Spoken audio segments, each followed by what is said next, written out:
요즘 우리나라가 총선 전국에 본격적으로 들어서게 되면서 정치권 뉴스들이 쏟아지고 있습니다. 사랑하는 여러분, 우리는 대한민국 국민으로서, 대한민국 시민으로서 정치에 대해서 관심도 가져야 하고 건전하고 발전적인 비판도 할 수 있어야 합니다. 무엇보다 우리나라를 위해서 그리스도인으로서 함께 기도하며 우리나라가 정의와 공의가 가득한 나라가 될 수 있도록, 또한 소외되는 사람 없이 모두가 살기 좋은 나라가 될 수 있도록 그리스도인이자 시민으로서 관심을 갖고 참여해야 할 권리와 의무에 충실할 수 있어야 합니다. 하지만 우리가 지향이 아닌 지양해야 할 것은 근거 없는 정치적 비방이나 일방적인 정치적 주장으로 서로 싸우고 반목하는 일입니다. 그런 일은 없어야 할 거예요. 그래서 교회 안에서, 신앙 공동체 안에서 정치적인 공방은 절대 하지 말아야 할 일 중에 하나입니다. 그저 서로 다른 견해를, 서로 다른 생각을 서로 존중하고 무엇보다 서로를 사랑해야 할 줄로 믿습니다. 우리 그리스도인들은 궁극적으로 여당도 아니고 야당도 아니고 어디라고요? 모르세요 이거? 우리 그리스도인들은 여당도 아니고 야당도 아니고 천당 소속이에요. 모르셨어요? 우리는 천당, 천국 소속임을 잊지 않는 수원 목양의 성도들이 되시기를 축복합니다. 지금으로부터 105년 전인 1919년 3월 1일, 바로 그런 마음으로 그리스도인으로서 고난에 처한 나라와 민족을 위한 마땅한 헌신에 참여한 목사, 전도사, 장로들이 있었습니다. 기독교인이 그들의 반 이상을 차지했던 민족 대표 33인이 준비했던 독립선언서 낭독으로 독립만세 운동이 시작이 되었습니다. 3.1 만세운동은 온 민족이 하나 되어 일제에 항거하며 우리 민족의 독립과 자유를 외쳤던 전국적으로 총걸기한 항일 독립운동이었습니다. 그리고 이 일에는 일제강점기 시대 민족적 고난 앞에서 신앙과 민족의 문제를 분리해서 생각할 수 없었던 한국의 기독교인들의 고난과 박해를 무릅쓰고 앞장선 역사가 그 3.1운동에 있었습니다. 사랑하는 여러분, 그렇게 오늘의 우리나라가 있기까지 우리 민족의 역사 곳곳에 나라와 민족을 위해 헌신한 그리스도인들이 있었습니다.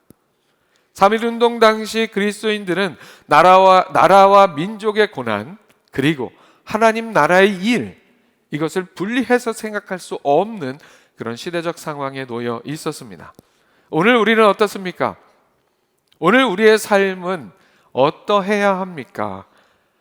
오늘 우리의 삶에서도 신앙인의 삶과 대한민국 시민으로서의 삶이 실상은 분리될 수 없습니다. 우리는 하나님 나라의 천국의 시민권자로서 하나님의 주권적인 통치 안에서 살아가는 삶인과 동시에 또한 이 대한민국 국민, 대한민국 시민으로서도 올바르게 잘 살아갈 수 있어야 합니다.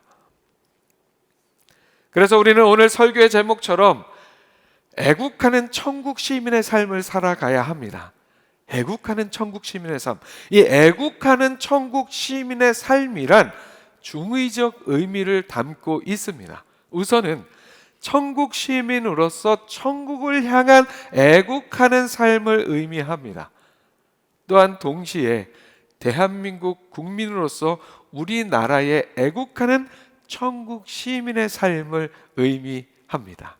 오늘 주시는 본문 말씀을 통해 그렇게 천국 시민권자로서 하나님 나라의 백성으로서 올바로 서는 우리가 되기를 소망합니다.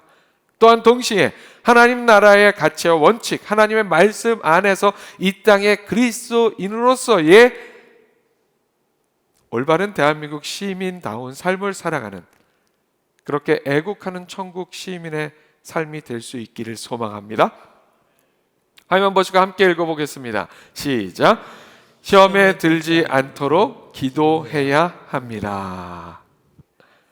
우선 우리는 애국하는 천국 시민의 삶, 천국 시민권자로서 하나님의 나라의 천국에 애국하는 삶이 되기 위한 중요한 삶의 실천으로 시험에 들지 않도록 기도해야 합니다. 제자들과 마지막 만찬을 마치신 예수님은 평소의 습관을 따라 감람산에 기도하러 가셨습니다. 그리고 그 기도의 자리에 제자들도 함께 했습니다. 함께한 제자들에게 유혹에 빠지지 않게 기도하라고 하신 예수님은 그곳에서 조금 더 떨어진 곳에 자리하셔서 기도하셨습니다. 예수님께서 어떤 기도를 하셨는지 말씀은 이렇게 기록하고 있습니다. 아버지여, 만일 아버지의 뜻이거든 이 잔을 내게서 옮기시옵소서.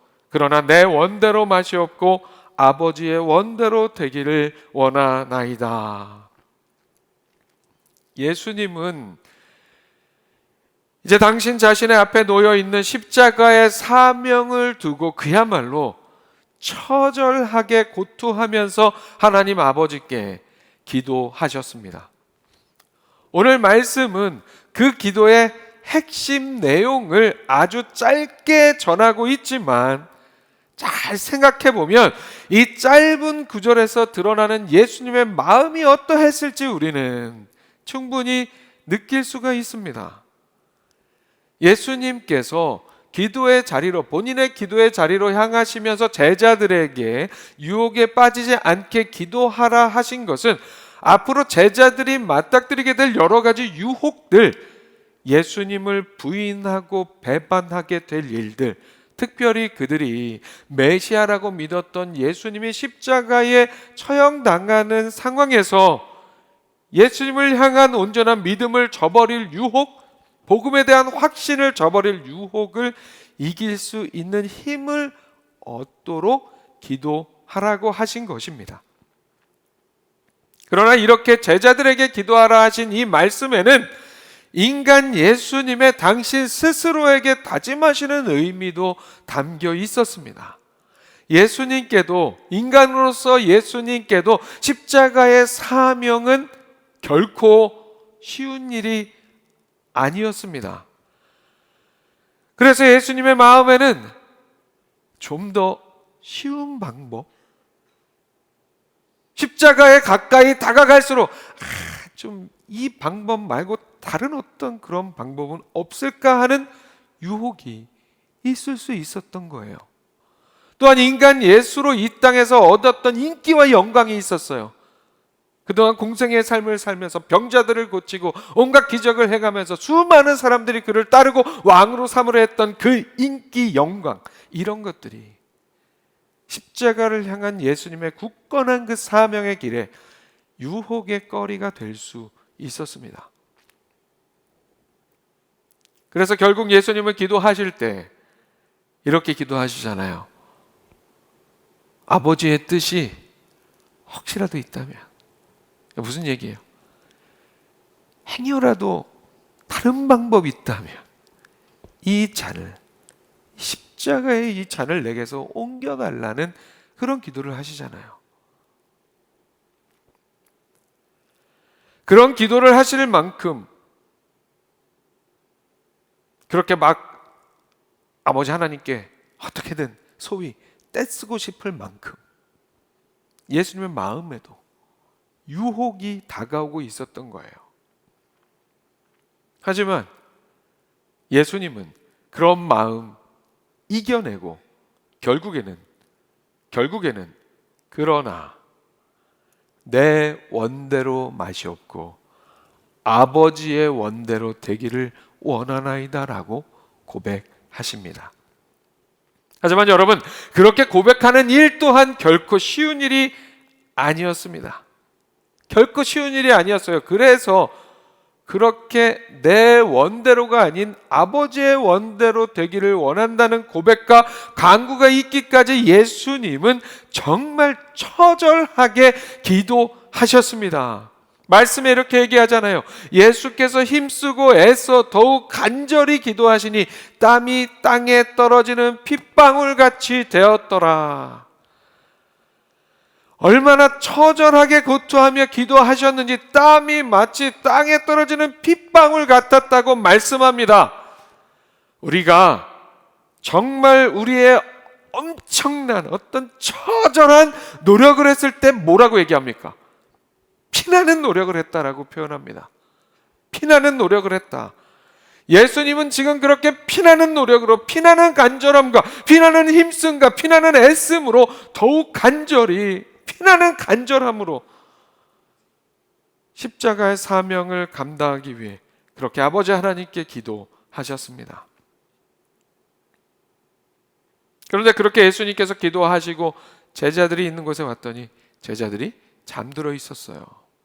제자들은 지금 슬프고 피곤하고 그런 상황이에요. 왜요? 제자들 중에 한 사람이 예수님을 팔아 넘길 거라는 말씀도 들었고, 베드로와 제자들이 결국에는 예수님을 부인할 것이라는 그런 말씀도 들었어요. 마음에 그냥 뭔가 모를 근심도 생기고 고통도 생기고 슬픔도 생기고 거기에 여러 가지 육신적 피로까지 겹쳐서 기도하지 못하고 잠들어 있었습니다. 그런 그들에게 예수님께서는 이렇게 다시 말씀하십니다. 어찌하여 자느냐? 시험에 들지 않게 일어나 기도하라. 앞서 유혹에 빠지지 않게 기도하라 하셨고, 또한 기도하지 않고 자고 있던 제자들에게 예수님은 시험에 들지 않게 일어나 기도하라고 하셨습니다. 기도가 중요합니다. 예수님도 시험에 들지 않도록 처절하게 피나는 애씀과 노력으로 기도하셨잖아요. 예수님도 그러셨는데 우리는 얼마나 더 기도해야 하겠습니까? 그런데 기도해야 하는 그 중요한 이유가 더욱 중요한 거예요. 시험에 들지 않도록. 천국 시민으로서 천국의 정책에 시험에 들지 않도록 기도하는 우리가 되어야 해요. 우리가 살아가는 이 땅의 일들, 인생들이 주관하는 국가, 우리 대한민국, 정부, 이 정부가 행하는 정책 이런 것들은 때로 우리를 시험에 들게 하는 분명한 이유들이 있을 때가 있어요. 사실 그럴 때가 많아요. 국가에서 뭔가 행하는 정책들이 우리를 시험에 들게 하는 경우가 많아요. 세상의 통치와는 완전히 다릅니다. 우리 하나님의 통치는. 사랑하는 여러분, 언제나 나의 바람보다, 나의 기대보다, 우리의 바람보다, 우리의 기대보다 하나님이 완벽하십니다. 그리고 우리 인생을 향한 모든 일에 항상 하나님이 옳습니다. 여러분, 그 사실을 믿으시기 바랍니다. 그래서 예수님께서는 시험에 들지 않도록 깨어 기도하라고 하셨습니다. 왜요? 우리가 시험에 드는 이유는 항상 하나님께 있는 것이 아니라, 하나님께 있는 것, 하나님께서 뭘 잘못하셔서가 아니라, 하나님께서 무슨 우리를 향한, 인생을 향한 어떤 정책을 잘못하셔서가 아니라, 하나님께서 실수하셔서가 아니라, 하나님께서 소홀하셔서가 아니라, 하나님께서 관심이 없으셔서가 아니라, 우리가 시험에 드는 이유는 항상 우리 자신에게 있기 때문입니다. 그래서 우리는 기도를 통해 시험에 들지 않도록 성령 하나님의 도우심을 간구해야 합니다. 사랑하는 여러분, 예수님은 제자들이 그렇게 기도를 통해 영적 무장을 하기 원하셨습니다. 시험에 들어서 천국의 정책에 하나님의 일하심과 다스리심의 반기만 들은 것이 아니라 깨어 온전히 하나님의 뜻을 믿고 신뢰하며 하나님 나라에 충성하여 순종하는 애국 천국 시민의 삶을 살아가는 우리가 될 수 있기를 축복합니다. 아멘. 화면 보시고 다시 한번 함께 읽어봅니다. 시작. 하나님 나라의 상식으로 이 땅의 삶을 살아가야 합니다. 또한 우리는 애국하는 천국 시민으로서 우리나라 대한민국을 향해 애국하기 위해서 이 세상의 상식이 아닌 하나님 나라의 상식으로 이 땅의 삶을 살아가는 신앙인들이 되어야 합니다. 105년 전의 3.1 만세 운동은 전민족적인 항일 독립운동이었지만 이 일은 많은 부분에서 기독교적 정신으로 이루어진 일이었습니다. 3.1 운동은 철저히 비폭력 저항 운동이었습니다. 3.1운동에서 드러난 비폭력 평화 정신은 우리 민족이 고유하게 가지고 있었던 평화의 정신, 즉 다른 나라를 침략하지 않았던 평화의 정신에 더하여서 강포와 무력을 멀리하고 평화를 사랑하는 기독교 정신이 그 밑바탕이 되었습니다. 3.1 만세운동이 시작되고 이틀 정도 지난 후에 기독교인들에게 돌려진 일종의 행동강령이 있었는데, 그 행동강령이 이러한 내용이었습니다. 우리 존경하고 고귀한 독립단 여러분이요, 어떤 일이든지 일본인을 모욕하지 말고 돌을 던지지 말며 주먹으로 때리지 말라. 이는 야만인이 하는 바니 독립의 주의를 손상할 뿐이니 행여 각각 주의할지며, 신자는 매일 셋때 기도하되 일요일은 금식하며 매일 성경을 읽되 월요일은 이사야 10장, 화요일은 예레미야 12장, 수요일은 신명기 28장, 목요일은 야고보서 5장, 금요일은 이사야 49장, 토요일은 로마서 8장을 돌아가며 다 읽을 것이라. 이렇게 3.1 운동의 밑바탕에는 바로 교회와 기독교 신앙이 있었습니다. 말씀을 묵상하며 그 말씀의 원리로 행하는 독립운동의 역사, 그 역사는 오늘 우리가 기독교인으로서, 천국 시민으로서 대한민국 시민의 삶을 어떻게 살아야 하는지 너무도 잘 보여주는 훌륭한 예시라고 할 수 있습니다. 오늘 본문 말씀 속에 바로 그러한 비폭력 저항의 기독교적 가치가 세상을, 인생들을 대하시는 예수님의 행적을 통해서 잘 드러나고 있습니다. 감람산에서 예수님께서 제자들에게 깨어 기도하라고 말씀하시는 중에, 시험에 들지 않도록 기도하라고 말씀하시는 중에 예수님을 잡으려는 무리가 다가왔습니다. 47절과 48절의 말씀입니다. 말씀하실 때에 한 무리가 오는데 12 중에 하나인 유다라 하는 자가 그들을 앞장서 와서 예수께 입을 맞추려고 가까이 하는지라. 예수께서 이르시되 유다야, 내가 입맞춤으로 인자를 파느냐 하시니. 예수님과 오랜 시간 함께 해온 제자였는데, 그리고 그렇게 예수님께서 돌이켜 회개하고 돌아오기를 바라면서 그의 죄악의 앞길을 경고했는데도 결국에는 스스로 돌이킬 수 없는 죄악의 길로 가는 가룟 유다는 우정과 애정의 인사인 입맞춤을 팔아넘길 예수님을 꼭 짚어 드러내는 배신의 도구로 사용합니다.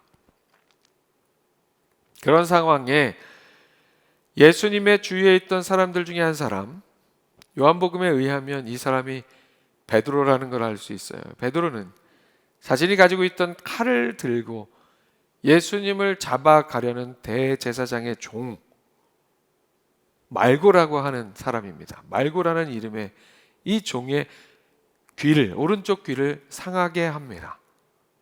말씀에 이렇게 얘기하죠.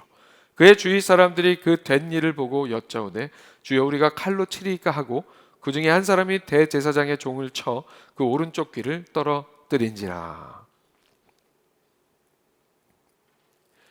베드로는 이제는 겉옷을 팔아서 검을 사라고 하신, 이제는 지난주에 말씀 나눈 것처럼 훈련의 상황이 아니니까, 실전의 상황이 다가올 거니까 잘 준비하라는, 영적으로 잘 무장하라는 의미에서 검을 사라고 하신 예수님의 말씀에 그 진정한 의미를 제대로 이해하지 못하고 정말 무력을 행사하여 예수님을 체포하려는 자들을 향해서 진짜로 칼을 빼어들었습니다.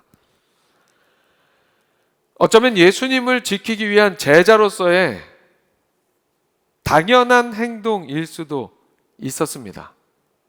그렇죠?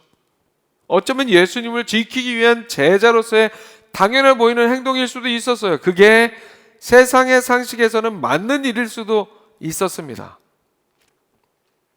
그러나 예수님께서 이루시려는 일은, 예수님께서 행하시려는 일은 세상의 상식이 아닌 하나님 나라의 상식으로 이루는 일이었습니다. 그래서 예수님께서는 그 사실을 이렇게 확인시켜 주십니다. 예수께서 일러 이르시되 이것까지 참으라 하시고 그 귀를 만져 낫게 하시더라. 세상의 상식은 내가 얻어맞은 만큼 때려주는 것이 정의라고 이야기합니다. 칼을 든 자 앞에서 칼을 들고 대항하는 게 상식이라고 이야기합니다. 사랑하는 여러분, 우리는 세상의 상식이 아닌 하나님의 상식으로 세상을 대해하고 맞닥뜨려야 하고 그렇게 선으로 악을 이겨야 합니다. 그렇게 하는 일이 결코 그냥 바보같이 당한다는 의미가 아닙니다. 그게 아니라 이 세상에, 이 대한민국 땅에 하나님의 뜻이 이루어지도록 주도적으로 그 길을 선택한다는 것을 의미합니다.